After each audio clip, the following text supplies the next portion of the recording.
Ahora hablaremos sobre lo que es el estilo oral.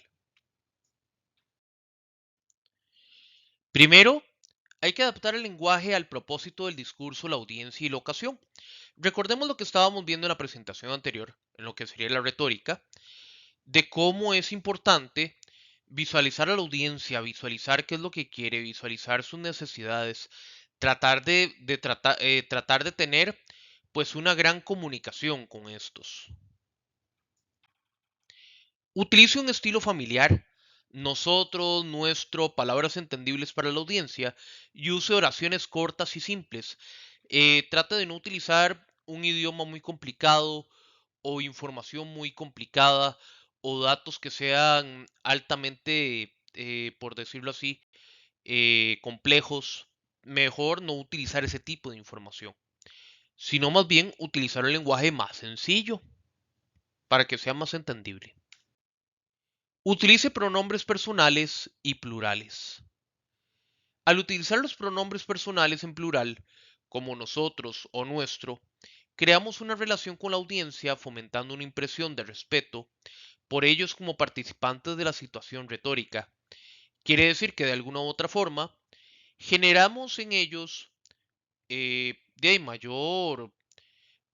mayor oportunidad de visualizarse dentro del tema. Por eso es que uno pues tiene que utilizar el nosotros o el nuestro, porque uno tiene que tratar de llegar de manera óptima a la audiencia o a las personas con las que está hablando.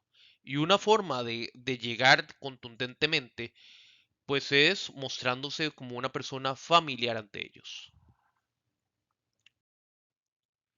Presente palabras y frases que mantengan el interés de la audiencia y promueva la retención.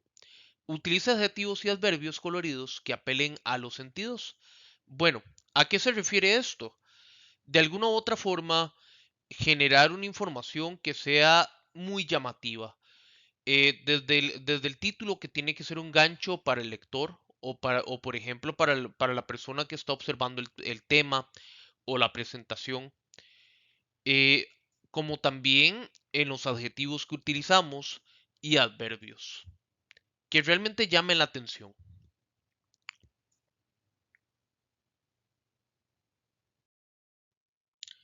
Hable apropiadamente también. Si en algún momento se equivoca, trate de corregirse, trate de visualizar qué es lo que dijo mal, entre otros puntos.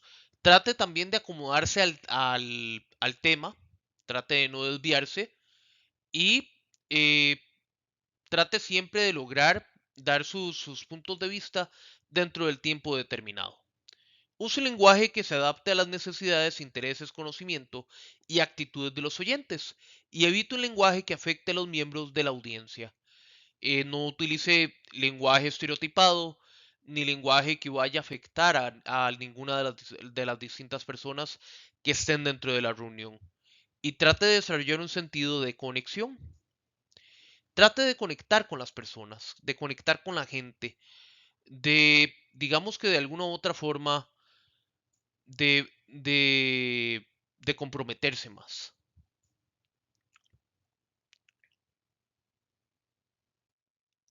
También muestre la relevancia de su tema, porque ese tema debe ser realmente importante, porque debe ser escuchado por la audiencia, entre otros. Porque si, por ejemplo, no es tan importante, las personas no le van a dar atención. Establezca información oportuna también. Las audiencias por lo general se interesan en la información que perciben como oportuna, que realmente visualizan como que les va a ser de provecho. Porque si no va a ser de provecho, pues digamos que realmente se le baja, por así decirlo, la importancia. También es importante tener un campo en común, conocer los antecedentes de estas personas, por ejemplo, sus áreas demográficas, cuánto es, digamos que de alguna u otra forma, su nivel socioeconómico, sus conocimientos, qué conocimientos tienen sobre un tema, sus actitudes, sus experiencias, filosofías, modos de vida, entre otros. Y por qué de alguna u otra forma, pues responden de una u otra manera ante un tema.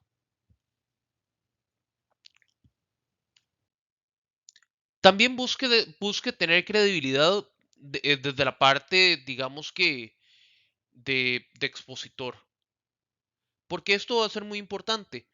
Digamos que la credibilidad es más que todo la contundencia en el mensaje, cómo lo da, darse a conocer al público, tratar de hablar lo más elocuente posible, eh, tener una buena conducta, no humillar a nadie, escuchar de manera, digamos que, de manera óptima el mensaje que le están dando, entre otros puntos. Lenguajes evitar. Hay que evitar un lenguaje genérico donde se usan palabras que aplican solo para una etnia o religión, raza o género. Es importante eliminarlo. O un lenguaje no paralelo o estereotipado. También hay que evitar un humor ofensivo.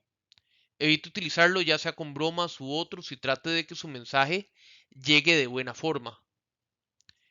Y tampoco sea vulgar en el momento de dar su mensaje, porque esto quita credibilidad al orador.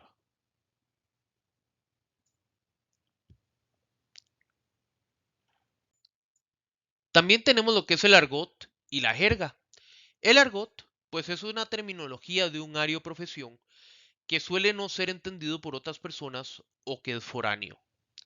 Y la jerga es más que todo, digamos que de la parte religiosa o la parte cultural o la parte de una profesión u otro tipo de elementos. Entonces, se refiere a vocabulario de definiciones informales no estandarizadas asignadas por palabras por un grupo social o subcultura. Algunos elementos a evitar. Hay que evitar las muletillas o pausas vocalizadas, por ejemplo, entre otras que pueden afectar el mensaje. Recordemos que esto lo habíamos visto en la comunicación no verbal. Entonces es importante tratar de tener un mensaje o un lenguaje adecuado. Hable de forma vivida también es importante. Este tipo de mensaje de forma vivida a lo que se refiere es que uno, digamos que debería de alguna u otra forma de visualizar cómo puede dar el mensaje desde los cinco sentidos, desde lo que es la vista, la parte del audio, la parte del tacto, la parte del olfato o la parte o las distintas partes que generan sentido en nosotros. Entonces realiza su discurso con pasión para mantener el interés en la audiencia, primero que todo. Esto es de los puntos más importantes. Tener esa gran pasión al momento de enfrentarse o al momento de estar frente a una audiencia. Este tipo de discurso está lleno de vida, es brillante y es intenso.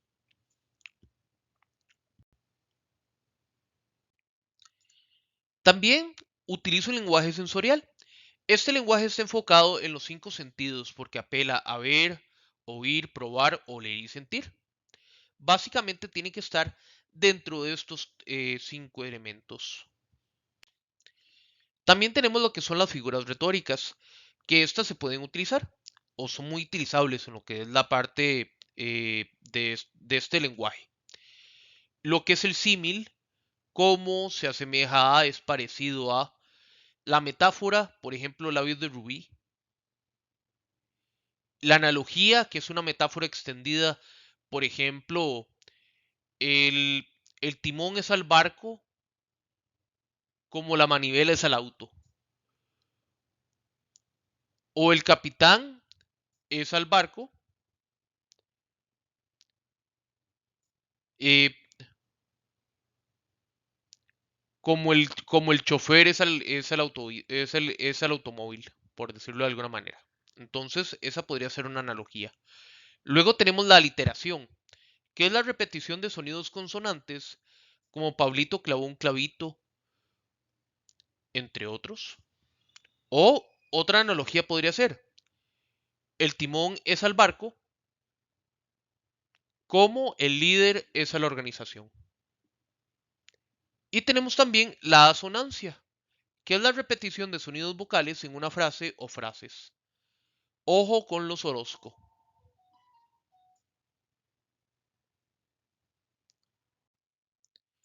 Otras figuras retóricas puede ser la onomatopeya, que tiene que ver de alguna u otra forma con los sonidos de distintos animales o cosas, por ejemplo, el rompimiento de algo, como puede ser miau, guau, cuac, bam, crack.